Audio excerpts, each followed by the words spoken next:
Hello everyone! At ito po ang ating lulutuin for today. Magsisigang po tayo. Sinigang sa sampalok mix original. Ayan, at ito po ang ating mga isasahog, turnip, eggplant, kangkong, may sibuyas, may sili, at syempre, ang ating sinigang sa sampalok mix. At ang atin pong isisigang ay syempre, ang ating isda na pampano. Kasi hindi po siya gaanong matinik. Ayan. Ayan. Itatabi ko muna tong isda at hihimain ko yung kangkong. At babalatan ko yung labanos at saka talong.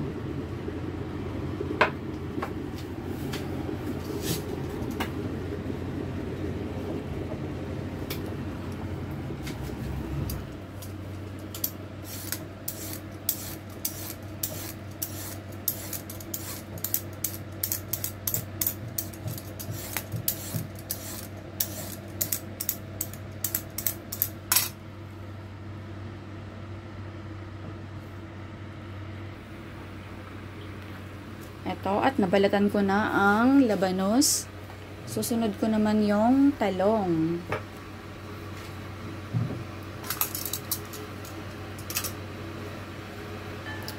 Hiwain ko na lang ng into 2 para mas mabilis ko siyang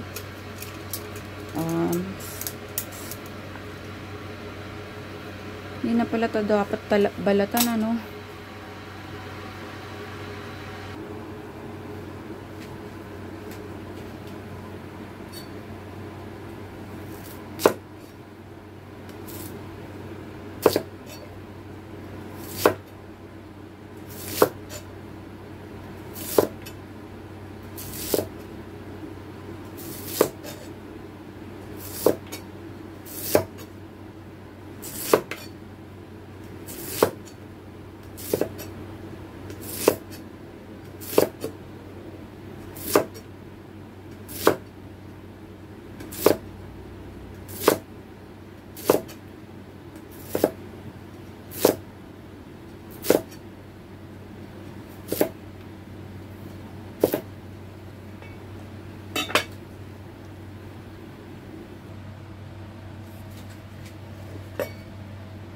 Ito naman, sibuyas. Mas masarap kasi, mas malasa kasi pagka may sibuyas.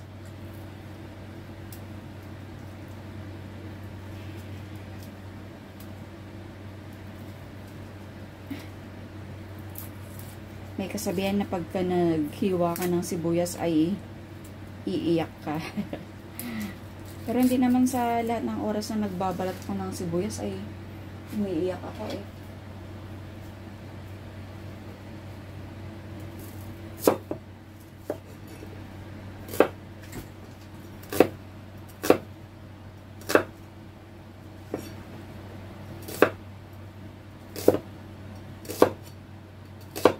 Dahan-dahan ko lang siyang ikakat guys kasi baka magkamali ako eh. Mahirap nang masugat. Ayan, ang sibuyas natin. At ang susunod ko naman na eto, hinugasan ko na ang ating kangkong. Sa Ilocano kasi natangon. Sa Tagalog naman, hihimayin. Ayan. Paglalagyan ko. Ganito ka rin ba maghimay ng tawag dito? Kangkong. Ang kangkong. Wow. Masarap kasi ang sinigang pagka may kangkong eh. Diba? Meron na tayong talong, meron tayong labanos, at syempre ang kangkong. Wow!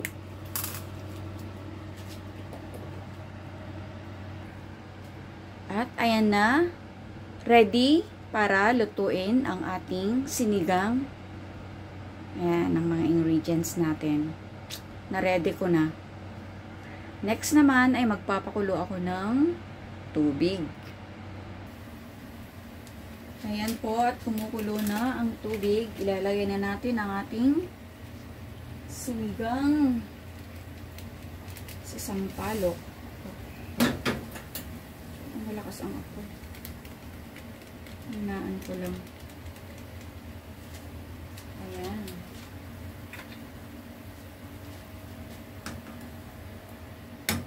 Lagyan ko ng sibuyas muna.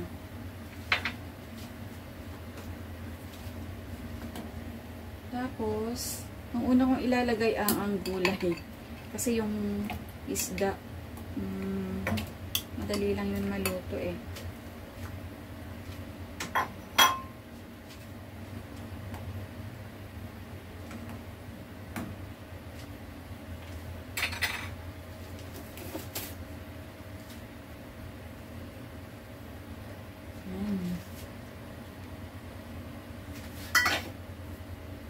Kuluin muna natin. Takpan ko muna.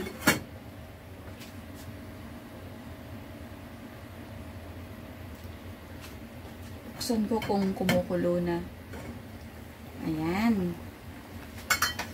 Kumukulo na, guys. Ang labanos. Wow. Try ko muna kung luto na. Tutusukin ko ng toothpick. Medyo matigas pa. Takpan ko muna ulit. 2 minutes more.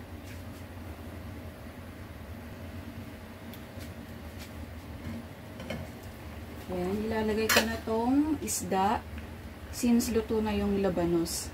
Medyo matagal kasing maluto yung labanos eh.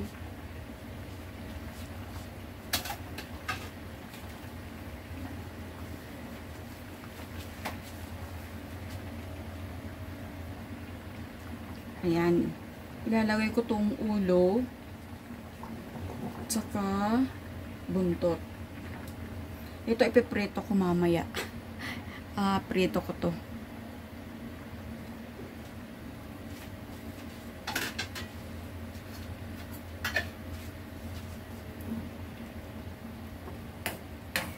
Another 3 minutes or 5 minutes. Hanggang maluto yung isda.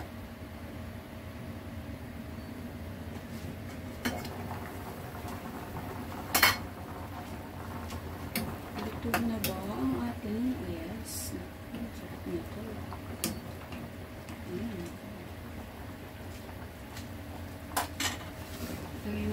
Lalagay ko na yung talong. Kasi madali lang naman itong maluto eh. Talong. Ang dami.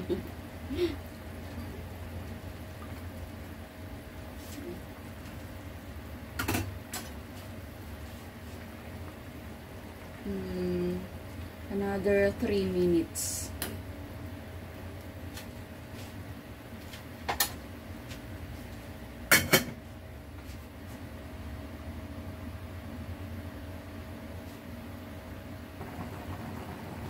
Ayan, at malambot na yung talong.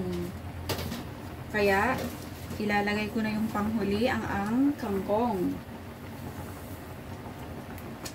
Malit lang yung lutuan ko eh.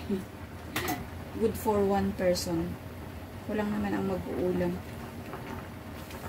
Mga amo ko ayaw nila ng sinigang eh. Konting kulo na lang to. Since luto naman na yung labanos, isda, at talong.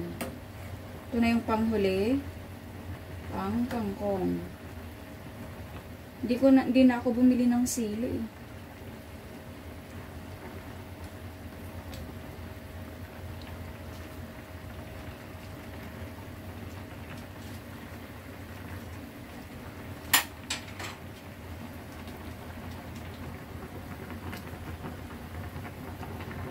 Titikman ko na ang aking sinigang.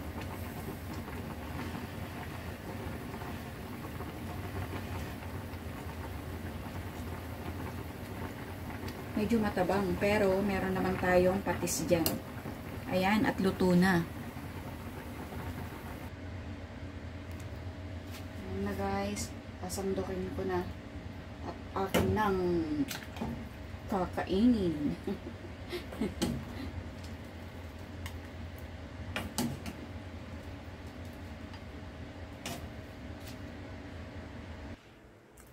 Ayan po, luto na yung sinigang. Maglalagay ako ng patis sa sausawan kasi pagka matabang may pampalasa. Ayan. Yummy. Kanin. At syempre, ang ating sinigang.